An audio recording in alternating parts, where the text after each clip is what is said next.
PCVR is under attack.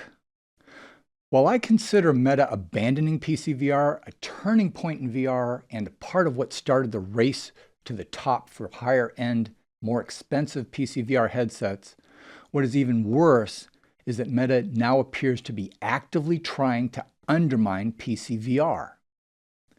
As a quick explanation, OpenXR is the successor to OpenVR, and OpenXR is the active open standard that will continue to evolve over time with new features for VR software that can be written against all VR headsets.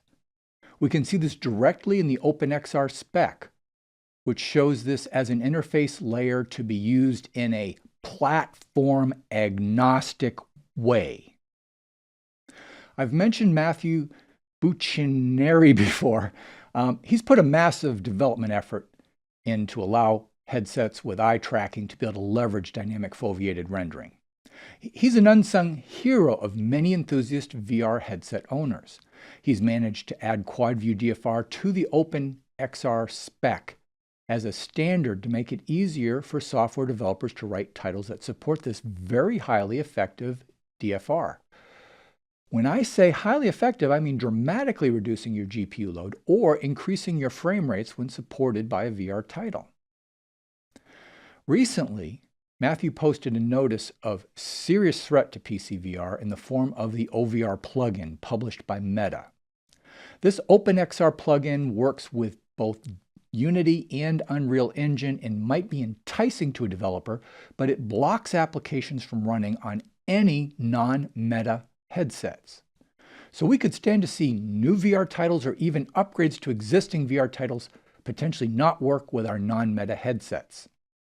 You can see Matthew's warning here. I'll quote a few lines from this. Warning, OpenXR needs your help. Please read and take notice. And he continues with, since 2024, the OpenXR ecosystem on PC is under attack. And he finally ends with, if you do not act, the OpenXR ecosystem on PC will not survive. Those are some pretty strong words. So the future of OpenXR for PCVR is under attack, and while that plea for help by Matthew is aimed at developers asking them not to use the Meta plugin, as consumers, we stand to see new titles and upgrades not work. So that's a big deal for us. All of this is really hard to take from Meta when looking at the big picture. In my video, The State of VR in the Long Game, I mentioned that Meta has their eyes on augmented reality as the end game, and they're losing piles of money with VR. I also mentioned that once they have a foothold in augmented reality, there's no real reason for them to continue in VR. What's even worse is that there have been leaks from Meta saying that 2025 may be the make it or break it year for their metaverse. The big problem for Meta is that most of us don't really care about their metaverse, and to date it's mostly been mocked by people in VR. However, its success appears to be key to Meta's future plans. So what happens to Meta's continued involvement with VR if the metaverse doesn't pan out? Meta is already seriously hurting PCVR by selling a high enough quality standalone VR headset at a loss that supports PCVR just well enough through a link cable to keep other vendors from being able to compete with affordable non-standalone DisplayPort-enabled PCVR headsets. Then Meta creates an exclusive plugin for OpenXR, which rather than being an open standard, only supports their headsets. It seems that Meta is in a position of saying they don't like PCVR and they are just going to ruin it for everyone else, like a wolverine peeing on its kill to mark it as theirs and keep other animals from eating it. PCVR is being forced into the high-end enthusiast market, and that has consequences. One of these consequences is something I only recently noticed, a growing trend in the sim racing community, and it likely has a much wider implication. I ran 3 polls recently on a sim racing site, a Discord group, and a Facebook group. I won't pretend these polls had enough participants to be statistically significant, but they happen to line up with each other and reinforce something I've noticed personally. First, there are a lot of early VR adopters in the sim racing community. Sim rigs can be expensive and VR requires some disposable income. As you'd expect, they'd be some of the first people to embrace VR. But there are cracks forming in the ice. In the last couple of years, I've noticed a growing number of sim racers giving up on VR. What I've seen personally is that they were primarily from the early adopter group who have been in VR for over 7 or 8 years. What these polls suggested was that the size of this group is about 10% of the current VR users, and importantly, these people were active sim racers before VR, and they continue to be active sim racers today. So it isn't that they moved on from sim racing, they moved on from VR. Why does this matter? I think it signals a change in the VR landscape going forward. These are the same people who used to vocally talk about how great VR is and about the advantages of VR, and now they're advocating for monitors. How did this happen? A better question might be how it could not happen. The entire market has shifted dramatically. In the beginning, all VR headsets were PCVR headsets, and mostly very affordable, especially compared to today's headset. Early on in VR, NVIDIA had released the 1080 Ti, which was a landmark GPU, and it was readily available. The Rift CV1, HTC Vive, Samsung Odyssey were all released relatively inexpensively and could run well on that card. So the GPU headset pairings worked well and were relatively affordable. Then it was time to upgrade. I'm going to focus on one particular group. A significant percentage of these early VR enthusiasts skipped the 20 series and purchased a 30 series GPU along with a Reverb G1 or G2. These Reverbs were great bang for the buck headsets for many sim racers, and life was good for a while. But Meta has moved away from PCVR, and low-cost headsets have mostly left with them. So moving forward, what's next? These VR users were enjoying their Reverbs and just hoping for an upgrade path. They simply want something like a G3 at a lower cost point that is an improvement over what they've got. But by this point, most Windows mixed reality headsets had been discontinued, leaving just the Reverb, and finally Hewlett-Packard pulls out. There's no G3 coming. Then Microsoft pulls Windows mixed reality support from Windows 11. So not only is there no G3 coming, but their Reverbs are being reduced to paperweights. Then there is the last straw, a trifecta of expenses that are hitting many of these former VR enthusiasts. Massive GPU prices combined with scarce availability and scalping, increasing PCVR headset costs, and potentially the additional cost of Lighthouse tracking. What makes Lighthouse tracking purchase harder for these G2 owners is that many have become inside-out tracking advocates, and they don't want to buy base stations on principle alone. Past that, I think this trend goes even deeper. Many early adopters felt like they were on the cutting edge, and now they realize the cutting edge has become further and further out of reach. These people started 7 or 8 years ago when we were all hopeful PCVR would take off and PCVR headsets would continue to improve at a relatively stable cost rather than spiraling. So these expectations have been completely destroyed. I've seen some people in VR say, but you don't need the top equipment to enjoy VR. And humorously, these same people tend to have the top equipment to play with. Coping with this might not be as easy as it may sound. If you identify yourself as a high-end technology person and find you have to settle for something less and feel like you're missing out, that doesn't always sit well. For people with the go big or go home mentality, it's easier just to go home. I have other videos explaining why PCVR has gotten more expensive and why PCVR enthusiast headset manufacturers have become smaller, more boutique companies. But just because there's an explanation for these things happening, it doesn't mean all the people who started out in VR can continue to afford to stay in VR.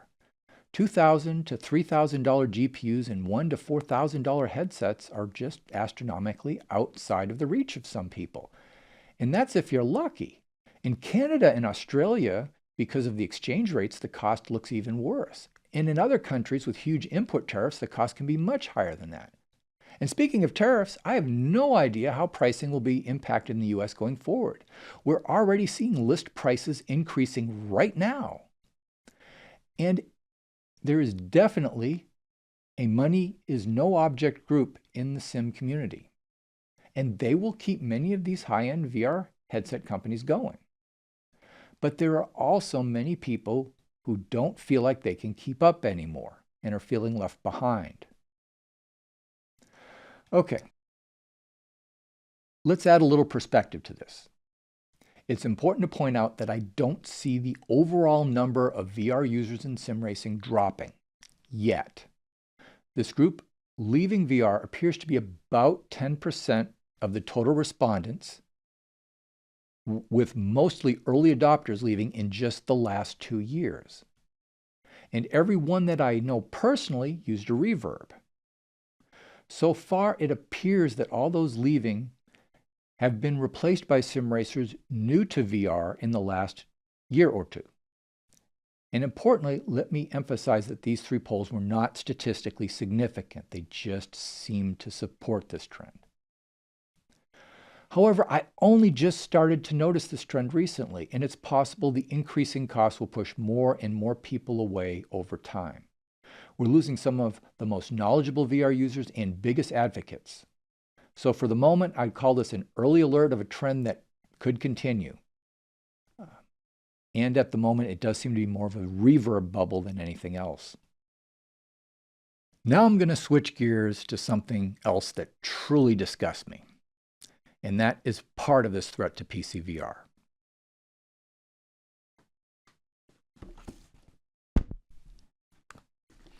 In November of 2022, I spent $2,289 plus tax for this scalped 4090. I purchased this card because it was available, not because I specifically wanted this card, but because it was all I could get. And while I think the 4090 has been great, this is the first time in my life that I resented a computer hardware purchase. I felt dirty buying a scalped GPU. But within the space of 1 year, that upcharge paled in comparison to everything else I purchased related to a better VR experience. I had the 4090, but also a computer upgrade. I went through 3 different VR headsets, all within a 12-month period.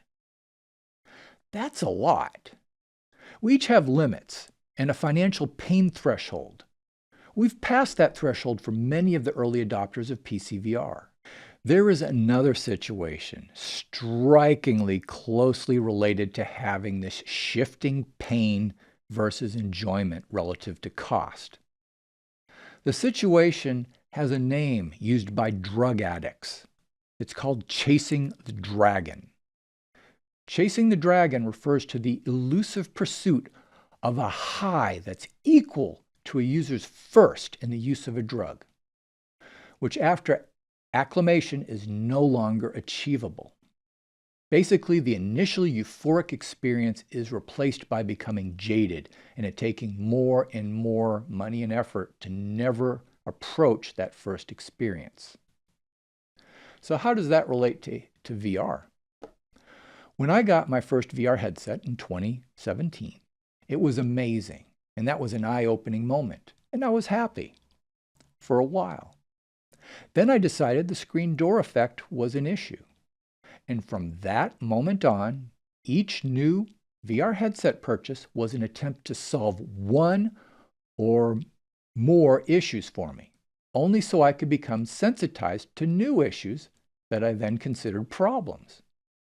While there have been improvements, they've come at a substantial financial cost. I see many people on this enthusiast treadmill, constantly buying new VR headsets and sometimes even ordering multiple headsets in the hope that one will be something they're happy with. I'm on my 5th headset, but as I continue to enjoy VR with my Beyond, I feel we're at a crossroads. We're losing some of our earliest VR advocates now with no sign they'll ever come back to VR. We've seen the relatively attainable 1080 Ti the best GPU for VR in the early days be replaced with dramatically more expensive and scarce GPUs. We have seen Meta leave PCVR, Windows Mixed Reality die, and then Meta come back to try to hurt PCVR again. We have seen PCVR headsets continue to spiral in cost.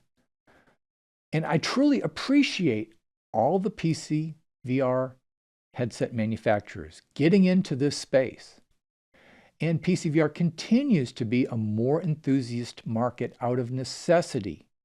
But it appears more PCVR users will be squeezed out of the PCVR market, and it may shrink over time as the headsets sold drop in volume and continue to increase in cost, catering to just those who can afford to continue down this path. I can't predict exactly how this will play out, and while I've considered myself a PCVR enthusiast, the escalating GPU situation is already a limiting factor. So let's talk about the 5090. We have a number of existing PCVR headsets that could benefit from a 5090. We also have a number of new PCVR headsets coming that really need one to work well. But after my negative experience buying a scalped 4090 and NVIDIA apparently doing every single thing in their power to make the 50 series rollout a f***ing disaster, I have zero interest in buying one. Maybe that's mental gymnastics to help me deal with it being complete unobtainium, but I don't think so. And by extension, that rules out any new headsets that really need a 5090 to have any chance of running well. I still find VR technology interesting to follow, and there are a lot of cool things coming. But for the time being, I think I just need to clear my mind.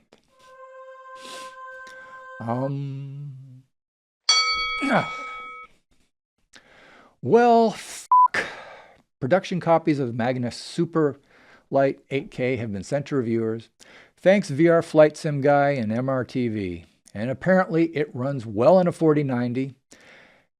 And it may be the best thing since sliced bread. So maybe there is some hope.